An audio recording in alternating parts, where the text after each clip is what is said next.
all that wisdom, all that glory that Solomon had, what happened? It caused him to rebel against the Most High. Because Solomon had a glorious beginning and a miserable end. That's why we as spiritual men, we got to understand that it's not all about wisdom. Because all that glory, all that fame, and all that majesty that Solomon had, really is only, should only be, that praise he had should only be given to the Most High. That's why, even though his objectives were right, because he asked the Most High for wisdom so that he could govern his people. The Most High used Solomon as an example that it's not all about wisdom, because this wisdom can corrupt you. Okay, if it's just like riches corrupt, wisdom corrupts too.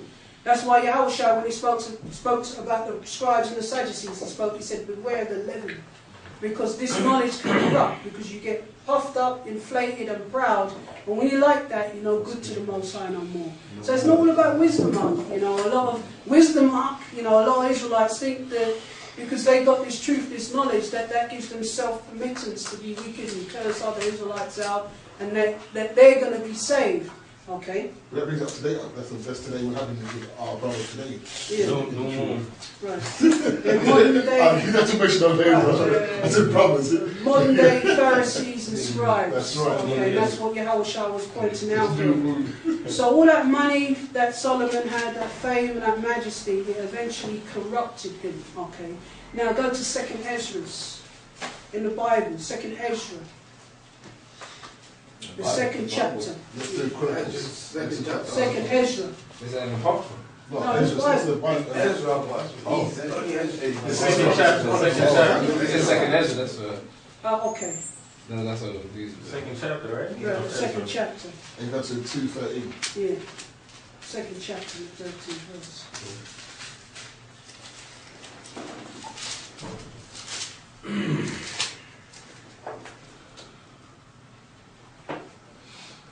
Okay. Okay, go ahead. The children of Adoniacum, 660 Okay. We've added about 4 sixes to that there. Okay, read it again. Now. The children of Adoniacum. Okay, the children of, right, Adoniacum. How you say it in the Hebrew is what? Adawan Kwam. Which means what? Adawan Kwam means what? Oh, Lord, rise. There you go. Lord of uprising. Okay. Lord of uprising. That's what it means. When we say Kwam Yashala, what we say? Rise Israel. Okay. And when you say Adonai or Adawan. Adawan is Lord. Lord, right. So Adawan Kwam means what? Lord of uprising. Adawan Kwam. I'll give it to you afterwards. Adawan Adawan Qam. Adawan Kwam. Okay, which means son of or Lord of uprising. Okay. Why is his name mentioned in this verse in connection to 666? Because he rebelled against the Most High. Right. He's one of the families that rebelled against the Most High when Zerubbabel, Nehemiah went to rebuild the temple. Okay. His family was one of the main families that rebelled against Ezra. Okay, that's why he's mentioned in connection to the temple. Was it when they were told not to take any of the spoils? Was it that one? No. No? No, it's not talking about that. Okay, this is talking about when Nehemiah and Ezra went to rebuild the temple after the Persian captivity. Some families went back to return, but when they saw the weight that was going to be put on them to rebuild the temple, they rebelled against it. Okay, so that's why his name's mentioned in relation to rebellion. Now go to 1 Samuel 17:4. So we see in the scriptures how it's all laid out for us. You don't need, when you go outside of the scriptures, you make things difficult. Okay, how did Israel get stupid on the scripture with a biblical dance? See the microchip mark when you count. Yeah, you got the barcode. You got this one there. You got that one on there. That one there. This one is 666. 6, and you hold up this big sign, All of them. all of them, 666. I'm not talking about that. Why are you making things difficult? Why are you? That's not breaking down the scriptures, man. That's breaking it up. Why are you making it difficult? Just stay in the scriptures. You know? Humble yourself. The new moon comes 7 days. Okay. That was you, huh? Okay. That's simple. Right. Just keep it simple, because remember, at the core of everything is what? Simplicity. At the core of everything.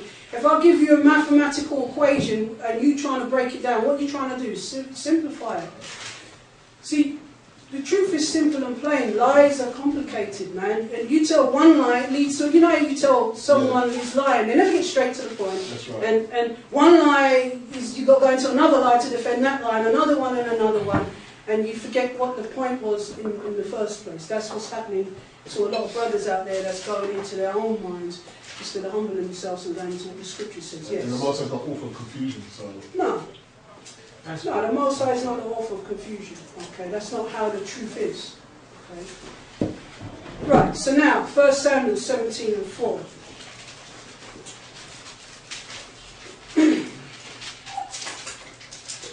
The number 666 is mentioned in the Bible many times, and every time you see it in the scriptures, it's in connection to what?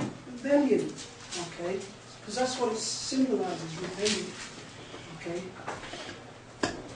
And guess what?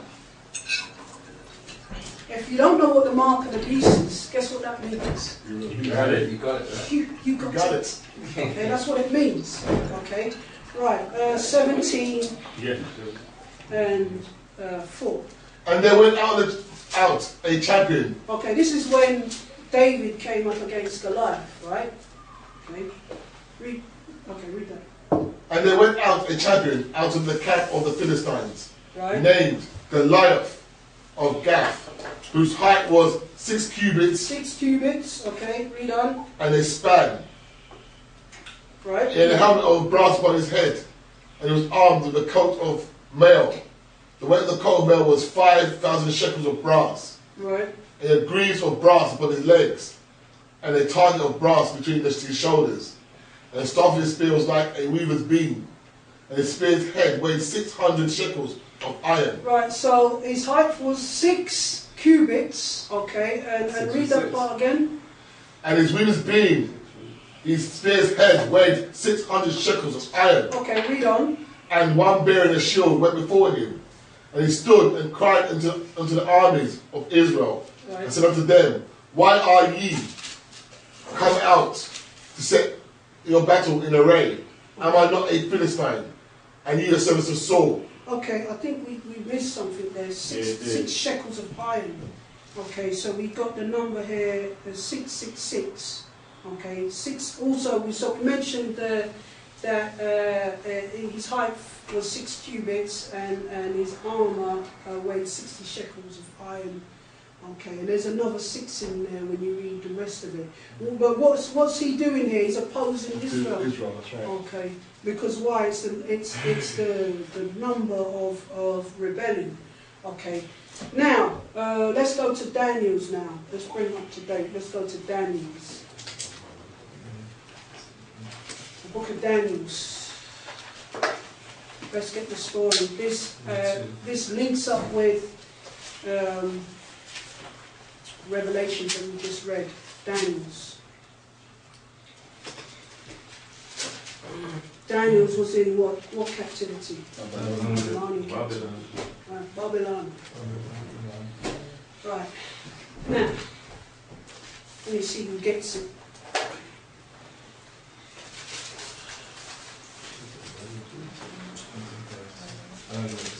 Here we have King Nebuchadnezzar. Okay, we're in Daniel's, and we're going to start from the 3rd chapter, but I'll just explain the background to it. Here we have King Nebuchadnezzar, one of the greatest kings in Babylon, kept having a recurring dream. And this dream troubled him. He saw the image of what? Pure gold, right? So that image of pure gold symbolized what? Babylon, right? Right. Now, why was it an image of pure gold? Because what did Nebuchadnezzar and all kings have in common? They thought what? Their empire was going to rule forever. So the Most High kept showing them in a dream that this image, part of it was gold, part of it was silver, then brass, and the rest of it, it symbolises what? The breaking up of his kingdom, and how other kingdoms will come into power after his kingdom. So now, after the Most High showed him that through Daniel, what did he do? He built an image of what? Pure gold. What was he doing? He was rebelling against the dream. He was rebelling against the Most High, right?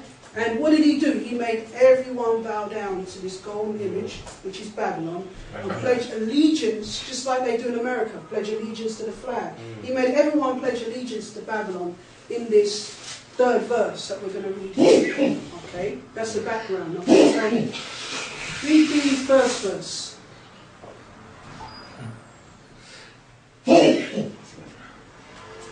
Nebuchadnezzar, the king, made an image of gold, whose height was 60 cubits, and the breadth thereof 6 cubits.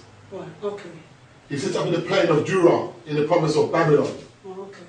Then Nebuchadnezzar, the king, sent to gather together the princes. So who got that first verse?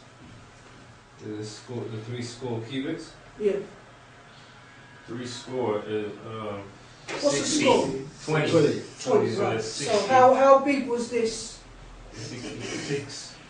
How big was this statue here? 6 cubits. Right, okay. So it says whose height was what? 3 score The height cubits. was 60, and then the breadth was 6.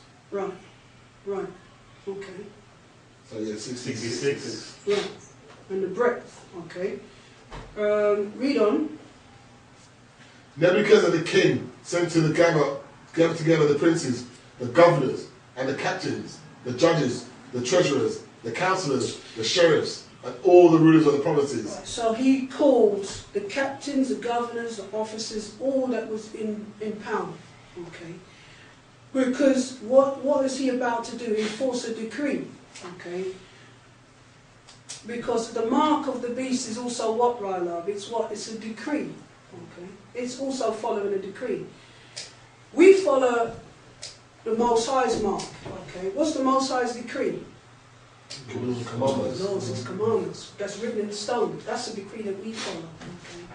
So when you follow this satanic system, you're following who? Satan's decree. That's right. Doesn't matter what empire it is, because Satan rules all empires. Okay. So what he's going to do, he's going to enforce an edict. Okay. He's going to enforce something that all the citizens of his kingdom should follow. Okay. That's why he's getting the judges, the governors, the captains, the councillors, all those are in a position of power. Okay. Read on. After the dedication of the image that Nebuchadnezzar the king had set up, and they stood before the image that Nebuchadnezzar had set up. Then an herald cried aloud, "To you it is commanded, O people, nations, and languages, Right. that at the time that ye hear the sound of the cornet, flute, harp, sackbut, psaltery, dulcimer, and all kinds of music, ye fall down and worship the golden image that Nebuchadnezzar the king has set up." Right. Anash, what do you get out of that verse? There's 6 instruments that he called. There you go. There you go. Right. You see it, Zion? Yep. Okay, read it again. That was the time, the year, 7. therefore, 5. Let me see. Okay, yeah, we're in 5. So okay. that at the time ye hear the sound of the cornet, 1, flute, 2, harp, 3, sackbut, 4, psaltery, 5, dulcimer, 6. Okay, read on. and all kinds of music, you fall down and worship the golden image that Nebuchadnezzar the king has set up. Right, now jump down to the 7th verse. Therefore, at the time when all the people heard the sound of the cornet, flute, harp, sackbut, psaltery, and all kinds of music, that all people in the nations and the languages fell down and worshipped the golden image that Nebuchadnezzar the king had set up. So we see here again that this number 666 is all throughout the scriptures. Okay, and it's a mark of rebellion. It's who you pledge allegiance to. It's who you fall down and worship. Okay, it's all throughout the scriptures. Okay. Now go to Romans 6:16. You can read the rest of this story when you go home, because You had Shadrach, Meshach and Abednego, they got thrown into prison, right? Because why? They refused to bow down to this image of Babylon.